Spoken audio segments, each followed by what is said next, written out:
साईराम छात्रों, आज का पाठ है स्पीति में बारिश। कृष्णनाथ जी इसके लेखक हैं। और गलता पाठ हम पूर्ण कर चुके थे और गद्य खंड से तो हम पढ़ ही रहे हैं, काव्य खंड से भी हम साथ साथ पढ़ रहे हैं। लगभग आधा सिलेबस जो है, पाठ्यक्रम जो है वो हमारा पूर्ण हो चुका है। आज का पाठ है स्पीति में बारिश। बहुत ही महत्वपूर्ण पाठ है आपकी परीक्षा के लिए। और साथ में ही एक यात्रा वृत्तांत ये पाठ है। एक हमने जो जगह देखी भी नहीं है उस जगह के विषय में आज हम पढ़ेंगे, तो पढ़ने में और भी अत्यधिक रुचि हमें आएगी। तो आज का पाठ प्रारंभ करते हैं, स्पीति में बारिश। और पाठ 6 है। सबसे पहले लेखक का जीवन परिचय हम पढ़ लेते हैं।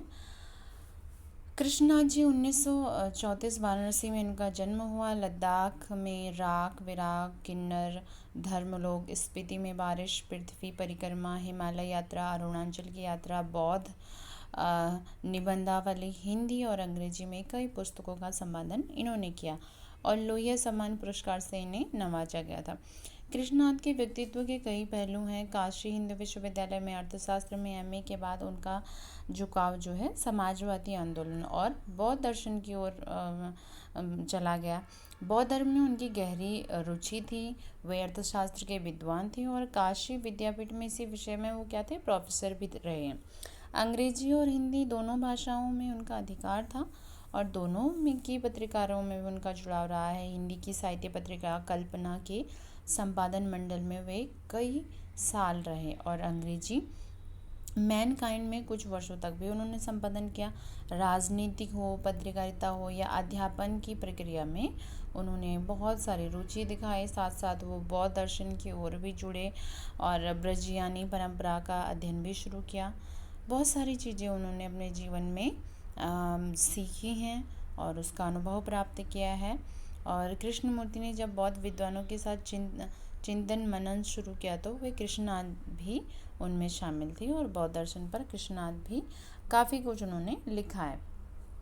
आज जो पाठ हमारे पास है वो भी बौद्ध धर्म पर आधारित बहुत सारी जानकारी हमें देता है। तो इतना कुछ कृष्णनाथ जी ने लिखा है। सृजन की पूरी आकांक्षा थी, इसीलिए वो यात्रा वृत्तांत में उन्हें बहुत अच्छी रुचि थी। साथ में उन्होंने हिमालय की यात्रा करने के साथ साथ ही बहुत सारी रचनाएं में उन्होंने बताया है कि उन्होंने किन किन जगहों की रचना की है। साथ में ही हिमालय की यात्रा के दौरान बहुत सारी खोजों को उन्होंने खंगालने की कोशिश की है। बौद्ध धर्म और भारतीय मिथकों को जोड़ने का प्रयास किया है। कृष्णनाथ जहाँ भी यात्रा करते थे वहाँ सिर्फ पर्यटन ही नहीं होते थे, वो वहाँ की चीज़ों का अध्ययन भी करते थे और बारीकी से उन चीज़ों को देखते थे, विश्लेषण उनका करते थे। वहाँ यहाँ तक कि उनकी ऐतिहासिक चीज़ों को भी वो निकाला करते थे। कृष्णनाथ की यात्रा वृत्तांत में विशेष भाषा का भी वो ध्यान देते थे। जहाँ वो जाते थे वो वहाँ के इतिहास के बारे में, वहाँ पुराण को समेटकर अपने साथ लाया करते थे। तो उनकी यात्रा वृत्तांत में अध्ययन पर आधारित महत्वपूर्ण होती थी। अब जो स्पीति में बारिश है छात्रों, पाठ एक यात्रा वृत्तांत है। यात्रा वृत्तांत किसे कहते हैं? हिंदी भाषा के किसमें विधाओं में यात्रा वृत्तांत भी महत्वपूर्ण है। जब कोई भी व्यक्ति किसी जगह की यात्रा करता है और उसके बाद उस यात्रा के विषय में कुछ लेखन कार्य करता है तो उसे क्या कहते हैं? यात्रा वृत्तांत कहते हैं। स्पीति हिमाचल के मध्य में स्थित एक स्थान है। आपने रिसेंटली अभी सुना भी होगा, जो अभी ये भारत और चाइना के बीच में जो भी मतभेद चल रहे हैं उसमें स्पीति का भी एक नाम आया है। और किस तरह से स्पीति के विषय में भी मैंने बीच में टेलीविज़न में बहुत कुछ देखा था, तो उसी पार्ट को आज हम पढ़ेंगे। और हिमालय में स्थित है। इसकी भौगोलिक स्थिति बहुत ही दुर्गम है, प्राकृतिक और पर्यटन स्थलों से बहुत भिन्न है। लेखक ने एक पाठ में स्पीति की जनसंख्या, ऋतु, फसल और स्थानों की विशेष चर्चा की है। साथ में ही उन्होंने स्पीति के परंपरागत चीज़ों का भी वर्णन किया है। दुर्गम क्षेत्रों में स्पीति में रहने वाले लोगों की कठिनाई का वर्णन किया है और कुछ पर्यटकों को पहुंचना स्पीति का पर्यावरण बदल सकता है, ये भी वो आग्रह कर रहे हैं। ठंडे रेगिस्तान जैसी स्पीति के लिए उनका आना वहाँ बूंदों भरा एक सुखद संयोग बना था। तो ये जो पाठ है आज का स्पीति में बारिश है। और स्पीति में बारिश क्यों रखा गया है? जब लेखक ने यहाँ की यात्रा की तो मोस्टली जो है स्पीति के लोगों को वर्षा का महत्व पता नहीं है, क्योंकि वह हर समय बर्फ़ से ढका रहता है। उन्हें ये नहीं पता होता कि बर्फ़ गिर रही है या वर्षा हो रही है। तो वहाँ के जब कृष्णा जी वहाँ गए तो वहाँ के लोगों ने कहा कि वर्षा बहुत रेयर ही यहाँ पर बारिश होती है। और जब कृष्णनाथ वहाँ पहुँचे तो उस रात वह किसी डाक बंगले में रुके थे, और उन्होंने जब रात में खिड़कियाँ खोली तो बारिश हो रही थी, इसलिए वहाँ के लोगों ने कहा कि आपका आना यहाँ के लिए शुभ है। तो वही आज की पार्ट आज हम प्रारंभ करते हैं। स्पीति में बारिश पहले भी बता चुकी हूँ कि यात्रा वृत्तांत है। और स्पीति हिमालय के मध्य में स्थित एक बहुत ही दुर्गम स्थान है। पेड़ पौधे यहाँ उपस्थित नहीं होते हैं। मोस्टली 2-3 ऋतुओं को छोड़कर कोई भी ऋतु का यहाँ पता नहीं चलता। बर्फ़ से ढका हुआ है और नंगे पहाड़ यहाँ पर हैं। अन्य जितने भी पर्वतीय स्थल है उनसे बिल्कुल भिन्न है ये पाठ। सो प्रारंभ करते हैं आज का पाठ। स्पीति में बारिश। और स्पीति हिमाचल प्रदेश के लाहौल स्पीति जिले की तहसील है लाहौल स्पीति। और क्या है यहाँ पर वर्षा होना क्या है कि एक आकस्मिक योग है और ही माना जाता है। इसमें बहुत से योगायोग नहीं है। ऊंचे दर्रे कठिन रास्तों के कारण इतिहास में भी कम ही है। अलंघ्य भूगोल यहाँ का इतिहास का एक बड़ा कारण है। अब जबकि संचार में कुछ सुधार हुआ है, तब लाहौल स्पीति का योग प्रायः वायरलेस सेट के जरिए है, जो कि केलंग और काजा के बीच क्या है खड़खड़ाता रहता है। फिर भी केलंग के जो बादशाह हैं को भय लगा रहता है कि कहीं यहाँ काजा का सूबेदार उनकी अवज्ञा तो नहीं कर रहा है, कहीं बगावत तो नहीं करने वाला है। लेकिन सिवाय वायरलेस सेट के संदेश भेजने के वह कर भी क्या सकता है। वसंत में भी 170 मील जाना आना कठिन है, शीत में प्रायः असंभव है। तो स्पीति की स्थिति ये है कि वो बिल्कुल कटकर एक जगह है। और किस तरह से लाहौल स्पीति जिले की एक तहसील है, वहाँ बहुत दुर्गम है। वायरलेस सेट के जरिए मैसेज पहुंचाने के सिवाय वहाँ आना जाना भी बहुत कठिन है। प्राचीन में शायद स्पीति भारतीय साम्राज्यों का एक अनाम अंग ही रही है। जब ये साम्राज्य टूटे होंगे तो ये स्वतंत्र हुए होंगे। फिर भी मध्य युग में प्राय लद्दाख मंडल, कभी कश्मीर मंडल, कभी बुरशर मंडल, कभी कुल्लू मंडल, कभी ब्रिटिश भारत की तहसील में रही है। तो तभी प्रायः स्वायत्त ही रही है। इसकी स्वायत्तता भूगोल से सिरची है। भूगोल ही इसकी रक्षा करता है, भूगोल ही इसका संहार भी करता है। भूगोल मीन्स ज्योग्राफी। जो लेखक यहाँ पर कह रहे हैं कि वास्तव में ये एक अनाम, मतलब कोई नाम नहीं है, कोई वजूद नहीं रहा इस जगह का। कभी ये किसी मंडल में ऐड कर दिया जाता था, कभी लद्दाख में, कभी कश्मीर में, कभी कुल्लू में, कभी ब्रिटिश भारत में। तो इसका कोई स्वयं का कोई अस्तित्व नहीं रहा है। और ये एक बहुत बड़ा मैं कहूँ कि इसका कारण है कि भूगोल है। इसका जो बिल्कुल इंटीरियर में ही है। और भूगोल अर्थात दुर्गमता, जहाँ बिल्कुल जाया नहीं जा सकता, वही एक कारण है कि यह हर समय किसी न किसी मंडल में मिलाया जाता था और इसका अस्तित्व नहीं है। पहले कभी उन राजाओं को कोई हरकारा मीन्स जो लेटर लिखा था, लाइक पोस्टमैन की तरह ही हरकारा भी होता है, तो उनके आने जाने का वह अल्प वसंत बीत जाता था। कभी जोरावर सिंह जैसा आता था, जो स्पीति का तरीका वही था जो तपुचिलिंग गोनपा में मैंने देखा है। तो लेखक कह रहे हैं कि जो मैंने स्थिति वहाँ की देखी है, वो स्थिति जो मैंने तपुचिलिंग गोनपा में देखी है, वही स्थिति कि डायनामाइट से वहाँ पर विस्फोट होते थे।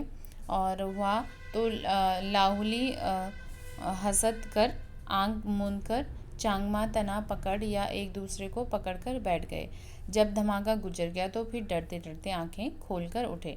जोरावर सिंह के आक्रमण के समय स्पीति यूजुअली स्टूडेंट एक नदी है वहाँ पर, और उसी नदी के नाम पर स्पीति रखा गया है, उस स्थान का नाम। सो कह रहे हैं कि स्पीति के लोग घर छोड़कर भाग गए हैं। क्योंकि बहुत इंटीरियर है, प्राचीन समय से यो राजा उस समय की युद्ध करते रहते थे और लोगों को भय बना रहता था, इसलिए मोस्टली लोग वहाँ से छोड़ कर गए हैं।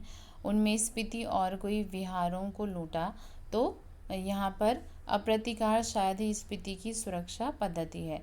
स्पीति में जनसंख्या लाहौल से भी कम है। 1901 की जनगणना अगर देखी जाए तो 3231 रही है। 1971 की जनगणना देखी जाए तो 7196 यहाँ की जनसंख्या थी। इसका क्षेत्रफल मुझे 1971 की जनगणना में लाहौल के साथ जोड़कर मिला, जो कि 12,015 वर्ग किलोमीटर क्या है किलोमीटर है। स्पीति का अलग क्षेत्रफल ही नहीं दिया गया है। इम्पीरियल गजेटियर ऑक्सफोर्ड 1908 खंड 23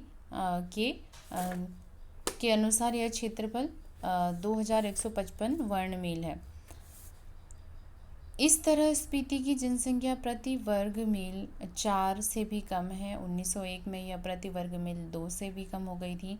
लाहौल स्पीति का प्रशासन ब्रिटिश राज से भारत के जस के तस मिला। अंग्रेजों को यह 1846 में कश्मीर के राजा गुलाब सिंह के जरिए मिला। तो अंग्रेजों को पश्चिमी तिब्बत के ऊन वाले क्षेत्र से प्रवेश चाहते थे। सो छात्रों, ये सब आपको थोड़ा सा पढ़ने में अटपटा सा लग रहा होगा, पर मैंने आपको पहले ही बता दिया था कि लेखक का एक यात्रा वृत्तांत है और लेखक ने यात्रा वृत्तांत के दौरान वहाँ की ऐतिहासिक सभी चीज़ों का वर्णन बहुत अच्छे से किया है। सो वही चीज़ हम देख भी रहे हैं, वही चीज़ हम समझ भी रहे हैं कि उन्होंने किस तरह से ऐतिहासिक चीज़ों का वर्णन बहुत अच्छे से किया है। और वहाँ के उस समय जो राजा महाराजाओं का जिनका भी आधिपत्य उस एरिया में था, उसका भी वर्णन उन्होंने बहुत अच्छे से किया है। सो क्षेत्रफल की भी वो बात कर रहे हैं कि कितना छोटा था। जनगणना की बात वो कर रहे हैं कि कितने कम लोग वहाँ पे रहते हैं। पहला रीजन कि वहाँ की भौगोलिक स्थिति बिल्कुल भी अच्छी नहीं है, और दूसरा रीजन ये है कि जो वहाँ का क्या है, वहाँ लोग जीवन यापन करना बहुत ही कठिन है, इसलिए वहाँ से लोग अधिकांश क्या हो गए, शहर या नीचे या कुल्लू चले गए या कश्मीर चले गए या फिर लद्दाख चले गए। आगे क्या कर रहे हैं, ब्रिटिश भारत में कुल्लू के असिस्टेंट कमिश्नर के समर्थन में नोनो का कार्य कर रहा था। इसी अधिकार क्षेत्र में केवल द्वितीय दर्जे के मजिस्ट्रेट के बराबर था, लेकिन स्पीति के लोग इसे अपना राजा ही मानते हैं।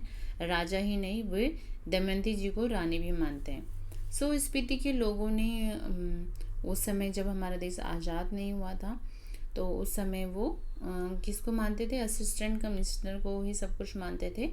और जो दमयंती जी थी उनको क्या मानते थे, रानी मानते थे। अब आगे क्या कह रहे हैं, 1873 की बात लेखक कर रहे हैं कि 1873 में स्पीति क्या था। 1873 में स्पीति रेगुलेशन के पास हुआ, जिसके तहत लाहौल और स्पीति को विशेष दर्जा दिया गया है।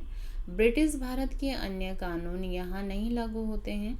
रेगुलेशन के अधीन प्रशासन के अधिकार नोनों को दिए गए, जिनमें मालगुजारी इकट्ठा करना और छोटे छोटे फौजदारी लाइक वहाँ पर जो लड़ाई झगड़े जैसे पटवारी वगैरह होते हैं, तो वो सब चीज़ें वहाँ पर ज़मीन पर आधारित चीज़ों को सॉल्व करना, ठीक है, वो चीज़ अधिकार नोनों को प्राप्त था। मीन्स रेगुलेशन के तहत किसी एक व्यक्ति को वो पद दिया गया और वही चीज़ वहाँ पर देखेगा।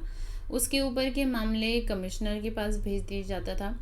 और उन दिनों लाहौल स्पीति का वृत्तांत कांगड़ा जिले के अंतर्गत कुल्लू तहसील में मिलता है।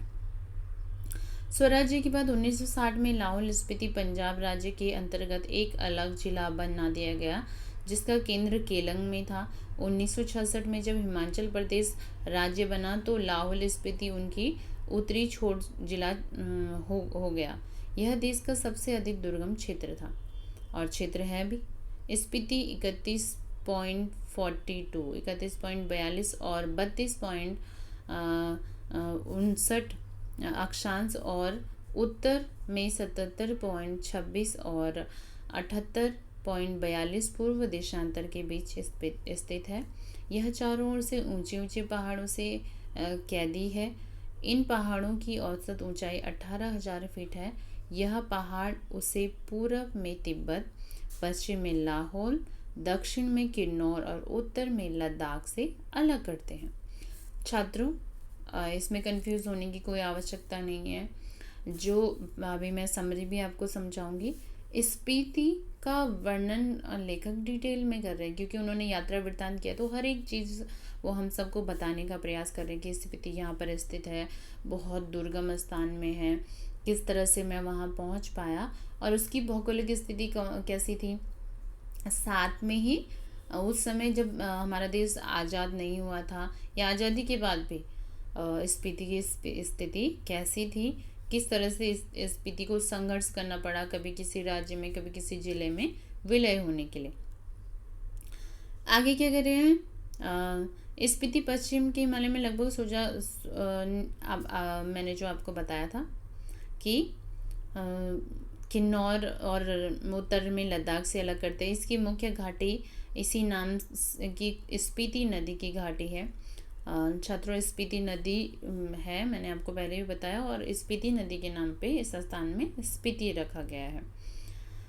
वहाँ से स्पीति आती है। स्पीति में बहकर पुराने रामपुर बुशहर राज्य में एक किन्नौर जिले में बहती हुई सतलुज में मिल जाती है। मेरी इस स्पीति नदी से प्रीति है। प्रीति मतलब प्रेम है। स्पीति में मैं सिर्फ इसी नदी को पहचानता हूँ, सुनता हूँ कि कोई पारा नदी भी है, किसी घाटी है। स्पीति के अलावा पिंड की घाटी प्रसिद्ध है। मान भाई ने इसका एक किस्सा सुनाया है। अत्यंत बीहड़ अर्थात भयंकर, वीरान इंटीरियर और वीरान है। इसमें से शायद स्पीति एक घाटी आबाद है। आबाद अर्थात जहाँ लोग रहते हैं, बर्बाद जहाँ लोग नहीं रहते हैं, जो समाप्ति की ओर हो। जैसे वह आबाद है वह आप देख ही रहे हैं। प्रति वर्ग मील 4 से भी कम लोग रहते हैं। अचरज आश्चर्य यह है कि इतने कम लोग क्यों हैं। अचरज यह है कि इतने कम लोग भी कैसे बसे हुए हैं। मैंने जब स्पीति की विपत्ति बताई है तो लोगों ने यह पूछा कि आखिर तब लोग वहाँ क्यों रहे हैं। 8-9 महीने शेष दुनिया से कटे हुए ठंड से ठिठुर रहे हैं। सिर्फ एक फसल उगाते हैं, लकड़ी भी नहीं है, फिर घर गरम कैसे रखते हैं। लेखक ने स्पीति की वर्णन की कि स्पीति में सिर्फ 2 ऋतुएं होती हैं, जून से सितंबर तक। अगर अल्पकालीन वसंत यहाँ पर रहता है, शीत ऋतु होती है, और वसंत आने की जो वसंत जब आता है तो वहाँ के लोग महसूस करते हैं। बाकी 15 डिग्री सेल्सियस से भी सेंटीग्रेड तक शीत में जनवरी की औसत तापमान 8 डिग्री सेंटीग्रेड हो जाता है। तो छात्रों, स्पीति बहुत ही दुर्गम स्थान है। कृष्णनाथ जी ने वहाँ की यात्रा की है और अभी प्रारंभ में वो हमें बता रहे हैं कि वास्तव में जब मैं स्पीति गया, आप इंटरनेट पे भी सर्च करेंगे तो आपको भी स्पीति के बारे में बहुत कुछ जानकारी मिल सकती है। और अभी भी रिसेंटली जो इंडिया चाइना का जो विवाद है उसमें भी स्पीति के बारे में बताया गया। छात्रों, स्पीति ये बात बहुत ही रुचिकर है और आगे भी हमें इंटरेस्ट आने वाला है पढ़ने के साथ साथ। अभी सिर्फ हम हिस्टोरिकल चीज़ें देख रहे हैं, जनसंख्या देख रहे हैं कि इतने कम लोग हैं। प्रति वर्ग मील पर 4 से कम लोग रहते हैं, फिर भी यहाँ के लोग रहते कैसे हैं। यही एक सबसे बड़ी मैं कहूँ चुनौती है कि ऐसी भौगोलिक स्थिति में जहाँ दुर्गम, जहाँ पे लोग पहुँच भी नहीं पाते, कोई मैसेज नहीं है, बिल्कुल दुनिया से कट कर ये लोग रह रहे हैं, परंतु रह कैसे रहे हैं और रह क्यों रहे हैं। अगले भाग में इसी प्रश्न का उत्तर हम ढूंढेंगे। आशा है कि आपको यहाँ तक समझ में आ गया होगा। अगले भाग में फिर मिलते हैं। धन्यवाद।